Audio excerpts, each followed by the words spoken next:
प्यारे पाकिस्तान के प्यारे पाकिस्तानियों, इस वीडियो में बात करेंगे इस शख्स के बारे में। आप सब इसे बड़ी अच्छी तरह से जानते हैं।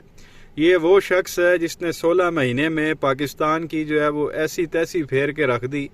आप कह लेंगे पाकिस्तान की जो है वो इस बंदे ने माँ बहन करके रख दी, सत्यानाश करके रख दी। और सत्यानाश करने के बाद ये साहब अभी लंदन दौड़ गए हैं, यहाँ से भाग गए। जिस दिन इसका आखिरी यहाँ पे दिन था वज़ीर आज़म हाउस में, उसी दिन ही शाम को माशाल्लाह इसने खबरें चलवा दी थी कि मेरी बीवी की जो है वो तबीयत बड़ी सख्त ख़राब है और यहाँ पे उसका इलाज नहीं हो सकता, लिहाजा मैंने लंदन जाना है। तो इस तरह के ये साहब हैं, 16 महीने में ऐसी तैसी फेरने के बाद बीवी का ड्रामा करके ये लंदन भाग गए, पटवारियों के खादमे आला और उनके जो है वो छोटे बाऊजी।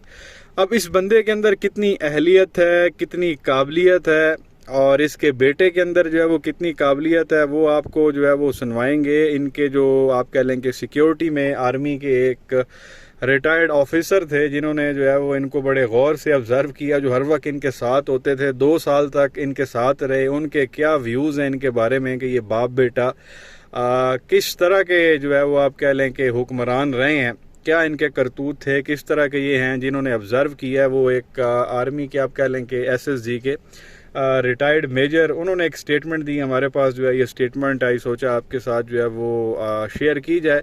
तो ये आप सुने कि वो आर्मी के रिटायर्ड ऑफिसर इन दोनों बाप बेटों के बारे में क्या कह रहे हैं। देखें, सुने, फिर आगे मजीद बात करते हैं। रिटायर्ड ताहिर ज़मान SSG से हूँ।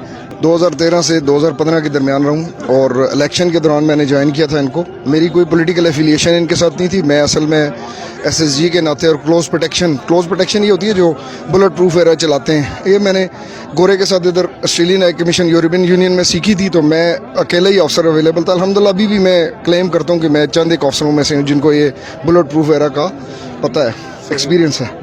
तो मुझे इन्होंने यहाँ से एक फेस्ट कंपनी से उनको कॉन्ट्रैक्ट मिला था। तो 28 मार्च से लेकर 11 मई तक मैंने इलेक्शन में ड्यूटी की थी। उसके बाद 2 साल तक इन्होंने फिर मुझे बुला लिया था पंजाब गवर्नमेंट में और मैं इनके साथ पंजाब गवर्नमेंट में जॉब करता रहूँ। जो अभी मौजूदा उनका कर्नल इमरान है, उनको तो वो भी PTI के ही हैं, प्रो PTI हैं, लेकिन उनको तो क्लोज प्रोटेक्शन का कोई पता नहीं है। अल्हम्दुलिल्लाह ड्यूटी मैंने की थी, लेकिन वो मैं हल्फन कह रहा हूँ, मेरे बच्चों की कसम, मैं बिल्कुल मुसलमान होने के नाते कह रहा हूँ कि ना मैंने शहबाज शरीफ के साथ मैं 1 आर्म डिस्टेंस पे रहूँ थ्रू आउट, और हमज़ा के साथ भी मैं 1 आर्म डिस्टेंस पे रहूँ थ्रू आउट। मैंने उनको जहाज़ में, गाड़ी में, दोनों बाप बेटे को ऑब्ज़र्व किया। कतन दोनों में कोई क्वालिफ़िकेशन नहीं है, कोई उनकी कैपेबिलिटी नहीं है, कोई उनमें ये जुर्रत नहीं है कि इस मुल्क को संभाल सके और मौजूदा हालात में तो ख़ास करके वो संभाल सके। तो ये प्यारे पाकिस्तानियों, आपने सुना स्टेटमेंट एक रिटायर्ड आर्मी ऑफिसर की जो इनकी सिक्योरिटी में थे, जो इनकी प्रोटेक्शन करते थे। वो ये कहते हैं कि ये एक नंबर के नाअहल हैं। इवन के उन्होंने कहा कि मैं मुसलमान होने के नाते ये बात कर रहा हूँ। अपने बच्चों की उन्होंने जो है वो कसम खाई, मैं बच्चों वाला हूँ। और फिर उन्होंने ये स्टेटमेंट दी कि इनके अंदर कोई ऐसी अहलियत नहीं है, कोई ऐसी काबिलियत नहीं थी मुल्क चलाने वाली। 2 साल जो है वो इनके साथ जो है वो रहे, इतना क्लोज उन्होंने ऑब्ज़र्व किया। और उनकी ये स्टेटमेंट है कि ये एक नंबर के जाहिल हैं, बेवकूफ़ हैं, ना इनके अंदर अक्ल है, ना शक्ल है, ना सूरत है, ना सीरत है, ना अहलियत है, ना काबिलियत है। और आप कह लें कि ना 9 में थे ना 13 में थे। और इस शहबाज शरीफ जैसे बंदे को जो है वो वज़ीर आला पहले बनाते रहे ये लोग, फिर बाद में जो है ये 16 महीने के लिए वज़ीर आज़म बना दिया। और उसकी हरकतें भी आप कह लें कि आवाम के सामने हैं। जरदारी को मैं ये कर दूंगा, फेंट फाड़ दूंगा, उसको लटका दूंगा, उसके पेट से पैसे निकाल दूंगा, गरीब आवाम पे निछावर कर दूंगा, मैं उल्टा लेट जाऊंगा, जान कुर्बान कर दूंगा, मैं अपने कपड़े फाड़ लूँगा, अपने कपड़े उतार दूंगा, अपने कपड़े बेच दूंगा। वो बेसिकली ये सारी बातें जो है वो आवाम के लिए कर रहा था और उसने आवाम के कपड़े फाड़ दिए हैं, कपड़े उतार दिए हैं। और वो माशाल्लाह कपड़े उतार के आवाम को लूट के और इस वक्त जो है वो लंदन फरार हैं। तो ये एक स्टेटमेंट आपके सामने रखनी थी उस बंदे की जो इनके साथ 2 साल रहा इनकी सिक्योरिटी में, उसकी ये ऑब्जर्वेशन है इनको लेके।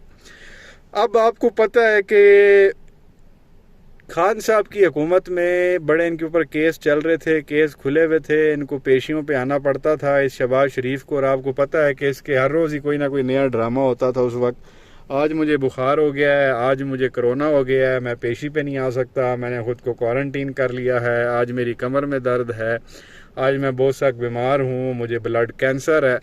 हर दूसरे दिन इसने जो है वो कोई ना कोई नई बीमारी निकाली होती थी ताकि मुझे जो है ना वो अदालत में ना जाना पड़े और केस आगे ना चले और ना ही मुझे जो है वो कोई सज़ा हो। इसी तरह से आप कह लें कि 3.5 साल ये ड्रामा चलता रहा खान साहब की हुकूमत में। हर रोज़ इस बंदे ने कोई नई फिल्म टोरी होती थी।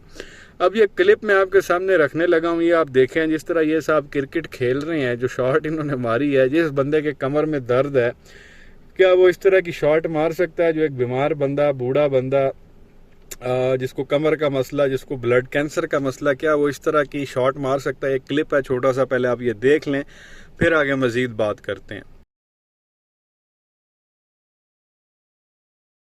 तो ये क्लिप प्यारे पाकिस्तानियों आपने देखा, तो ये भाई साहब जो है आप देख लें, किसी भी एंगल से आपको बीमार लग रहे हैं। जैसे इसका वो बड़ा भाई ड्रामेबाज था, यहाँ मरने वाला था, वहाँ पे जाके उसकी अयाशा नहीं ख़त्म हो रही। यही कारनामे माशाल्लाह इनके हैं। जब तक खान साहब की हुकूमत थी, हर रोज़ इसको नई बीमारी होती थी, और 16 महीने में जब ये वज़ीर आज़म था, एक बार भी इसने नहीं कहा कि मुझे कोरोना हो गया है, या मुझे कोई बीमारी लग गई है, या मेरी कमर में दर्द है, या मुझे फिर मेरा ब्लड का जो है वो मसला शुरू हो गया। ये तो वो बेशरम आदमी है शहबाज शरीफ, ये साहब हॉस्पिटल में सिर्फ दिखाने के लिए ब्लड डोनेट करने चले गए थे। और तेरा जो खून गंदा है, तुझे ब्लड कैंसर है, जिसको ब्लड का मसला होता है, उसका तो खून किसी दूसरे मरीज को लगा ही नहीं सकते। तो ये साहब बाकायदा चले गए हॉस्पिटल में, वहाँ पे जाके कहते हैं जी मैंने खून दिया अपना। तुमने किसको खून दिया अपना? तो बाद में पता चला ये खून वून कोई नहीं दिया, वो खून की जो है ना थैली पहले ही भरी हुई थी। वो जो प्लास्टिक का बैग होता है ब्लड का, वो पहले से ऑलरेडी भरा हुआ था। ये साहब जाके स्ट्रेचर पे लेट गए और टीवी पे दिखा दिया, मीडिया पे, भाई शहबाज शरीफ से जो है वो खून की बोतल दे दी है। भाई तुमने किसको खून दे दिया? तुझे तो ब्लड कैंसर है। तो ये इस लेवल का ड्रामेबाज है। और इसी तरह इसकी जो है वो कमर में दर्द है। मुझे तो लगता है कोई इशू ही नहीं है, इसको सिर्फ ड्रामा था वो अदालत में ना जाने का। वैसे जो है ये क्रिकेट खेलने के लिए ठीक है, शॉटे वाटे मारने के लिए जो है ये बंदा ठीक है। वो चिड़ी छक्का भी जो है वो एक जगह खेल रहा था, उसकी भी वीडियो आई हुई थी, वहाँ पर भी बड़ी शॉटें मार रहा था, कोई कमर का इसको मसला नहीं था। जब इसको अदालत बुलाती थी, आ जाओ जी, ये कहता था जी मेरी कमर में दर्द है, मुझे ब्लड का मसला। तो ये भी आपने इसकी जो है वो ड्रामेबाजी देखी। और अब साहब जो है ये लंदन में, और आप कह लें कि मुल्क का बेड़ा गर्क करने के बाद जब ये साहब लंदन पहुंचे तो बेशर्मी आप देखें, ढिठाई देखें इस शख्स की। वहाँ गाड़ी से निकल के आया लोगों को हाथ हिलाने के लिए। भाई तू कोई यार किला फतह करके आया? तो ये भी क्लिप आप देख लेंगे। जब ये आया वहाँ पे हाथ हिलाने की कोशिश की है, लोगों ने आगे से गालियों की बारिश किया, तो ये साहब दोबारा गाड़ी में बैठ के वहाँ से भाग गए। तो ये भी एक और छोटा सा क्लिप है, ये भी आप देख लें, फिर आगे मजीद बात करते हैं।